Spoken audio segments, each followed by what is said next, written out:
It's part of our attraction as a nation, is our ability to show ourselves to be a place that can continue down this road of growing and ensuring that there's a shared prosperity in this country. Instead, we find that money is crazy. The cost of everything has gone to such an extent that it's really frozen out a generation. In a country that is blessed with an abundance of resources, why are we paying as much as we are? Why is it so expensive now when I go to the grocery store? Why are there fewer and fewer opportunities to exploit the abundance that we have as a country and to ensure prosperity for generations to come? I think those are very valid questions which we try to exploit, encourage, and develop and nurture here at Canadians for Affordable Energy. Canadians for Affordable Energy is something that came about almost 10 years ago in discussions with folks who were concerned that there is a policy direction in the country that is having significant impacts on the price of energy for people, and of course very little in the way of any formal pushback on some of those policies.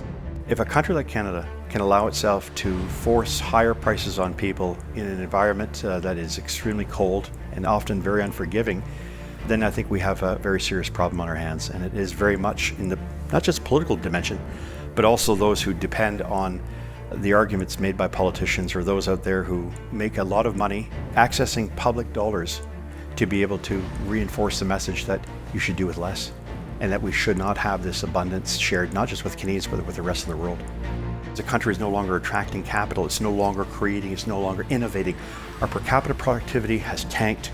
Will be the lowest in the OECD in the next 10 to 15 years. People see these regulations coming. They see, they see the EV mandates. They see the loss of jobs. They see an increase in migration. They see carbon taxes. They see affordability going out the window. No wonder people feel hard pressed. No wonder there's a hopelessness about the future. People cannot make ends meet, and our governments and our policymakers don't seem to connect with that. It's one of the main reasons why I think it's so important to have balance in some of the policies that have been espoused by governments and give consumers and Canadians a real voice in terms of pushing back on some of these very bad policies that have often very negative consequences for them and for their pocketbooks. At Canadians for Affordable Energy, we will try to provide people a real understanding of what our politicians are not doing, what our regulators in applying what the politicians want are not doing. To have that open discussion with everybody about, is this really what you want? We try to let people know just how bad it is and how much better it can be if we get the policy directions right for once in this country.